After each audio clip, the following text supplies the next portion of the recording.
छोटे से गांव के किनारे एक पुराना घर खड़ा था। यह घर काफी बड़ा था, मगर टूट फूट का शिकार, दीवारों पर नमी के धब्बे और छत के कोने से लटकते हुए जाले। इस घर में 10 साला हामिद अकेला रहता था। उसके मम एक रात तकरीबन 12 बजे के करीब हामिद को प्यास लगी।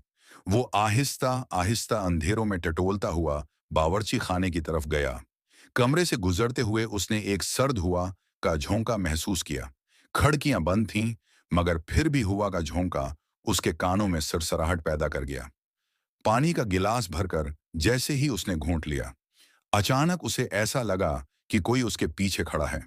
उसने पलटकर देखा, मगर कमरा बिल्कुल खाली था।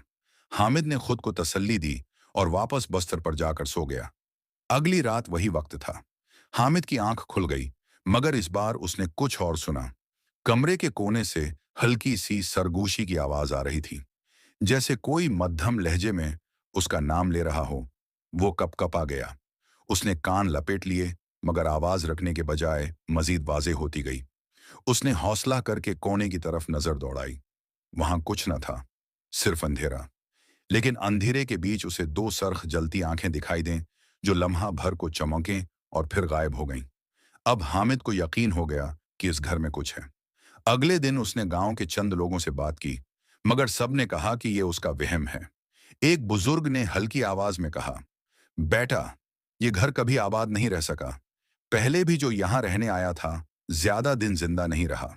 ये सुनकर हामिद के पैरों तले जमीन निकल गई। मगर वो घर छोड़कर कहाँ जाता? वो मजबूरन वापस आया। वो रात बाकी सब रातों से ज्यादा खामोश थी। बाहर हुआ भी नहीं चल रही थी। हामिद ने सोचा कि रोशनी में सोया जाए, इसलिए चिराग जलाकर लेट गया। मगर जैसे ही आंख लगी, चिराग बुझ गया। अचानक कमरे की दीवार पर साए हरकत करने लगे। हामिद ने डरते डरते देखा, तो वो साया एक बच्चे का था, बिल्कुल उस जैसा। मगर उसके चेहरे पर आंखें नहीं थीं, सिर्फ स्याह खोखले गढ़े। वो साया आहिस्ता आहिस्ता उसके करीब आने लगा। हामिद ने चीखने की कोशिश की, मगर आवाज उसके हल्क में दब गई। साया उसके कान के करीब आकर सरगोशी करने लगा, ये घर मेरा है, अब तो कभी नहीं जा सकेगा। इस लम्हे सारा कमरा अंधेरे में डूब गया। हामिद की चीख गूंजी और फिर हमेशा के लिए खामोश हो गई।